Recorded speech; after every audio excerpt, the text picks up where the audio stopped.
Basta wag nyo lang kakalimutan yung polarity ng LED, pati ng circuit board, kung saan nyo siya ilalagay.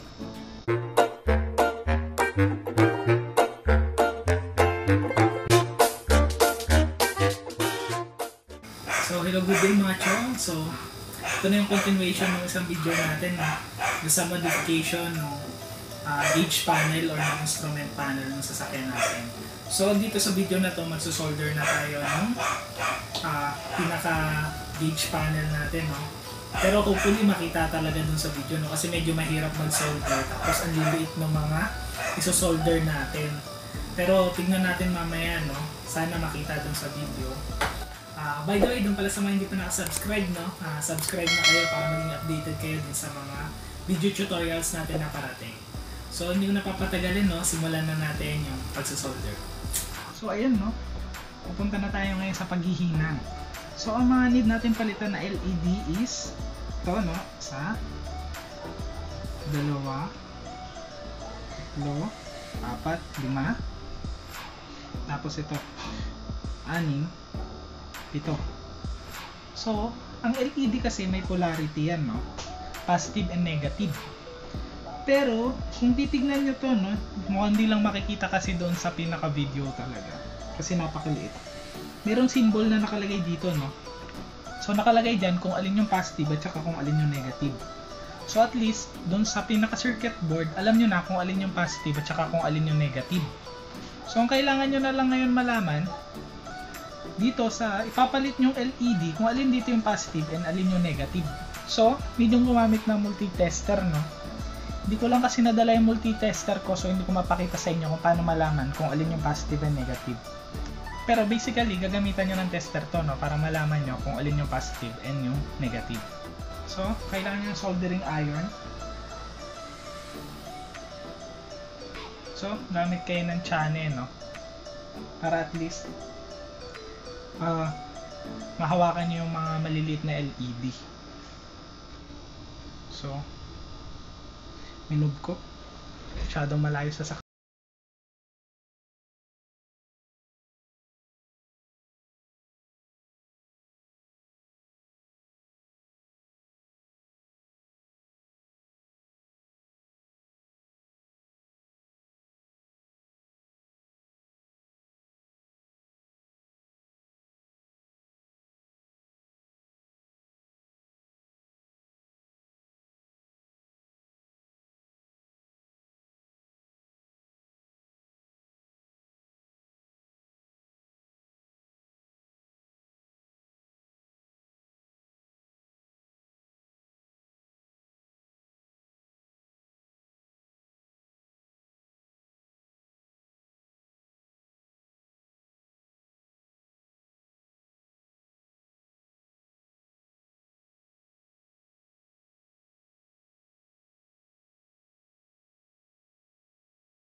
So, tanggal na natin yung pangalawa, no?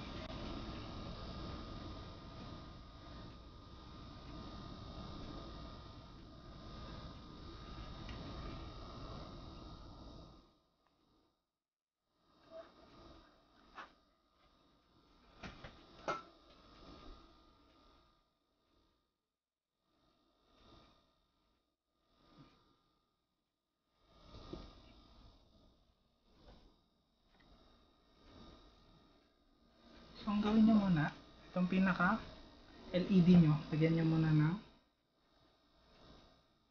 LED sa likod, no?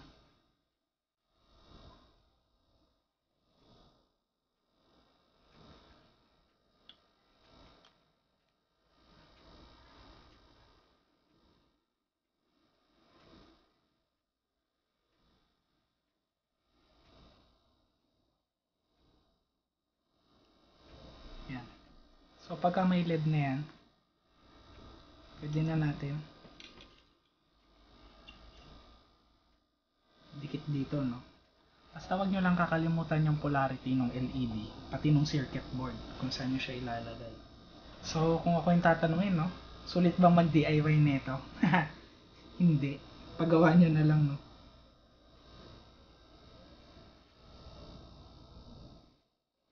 Pero kung talagang malakas yung loob nyo, sige, DIY nyo. Pero, para sa akin, ano, hindi sulit yung i-DIY siya kasi parang mahirap.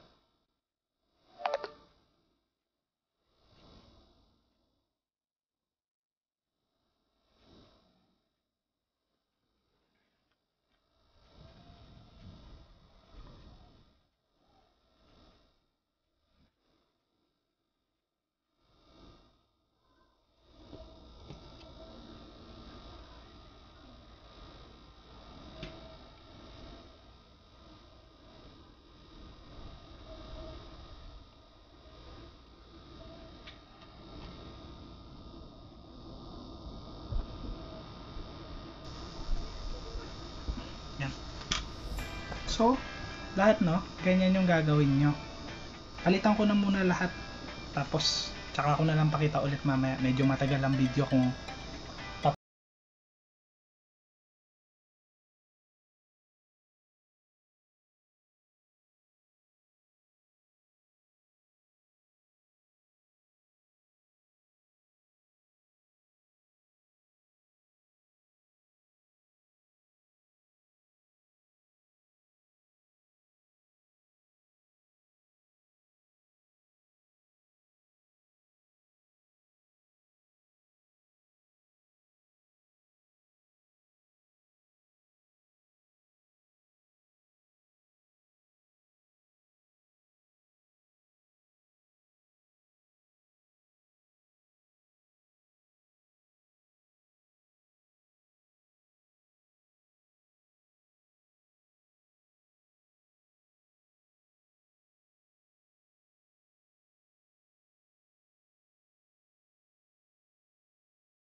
So ayan o, na-install na natin yung minodify natin na instrument panel, no.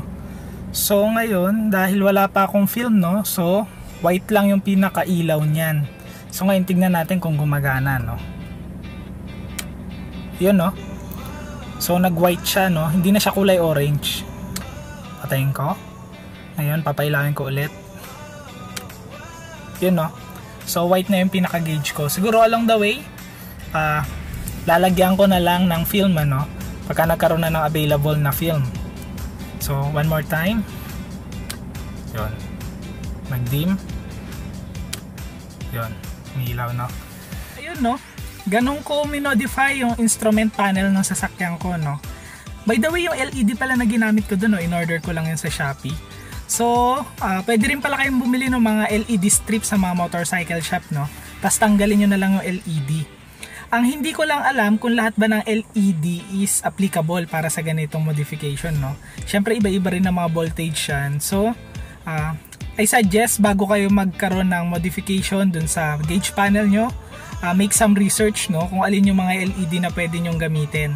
So ako kasi nag-alatsamba lang ako dun sa pagpili ng LED. Although nagwo-work siya ngayon, hindi ko alam kung along the way kung ano mangyayari sa kanya, no. So siguro kayo kung magmo-modify kayo, make some research muna, no, bago nyo ituloy yung modification nyo. And hopefully nakatulong pa rin tong video na to sa inyo. God bless us all. And kung nagustuhan mo to, like, share, and subscribe, and hit mo na rin yung notification bell. Salamat!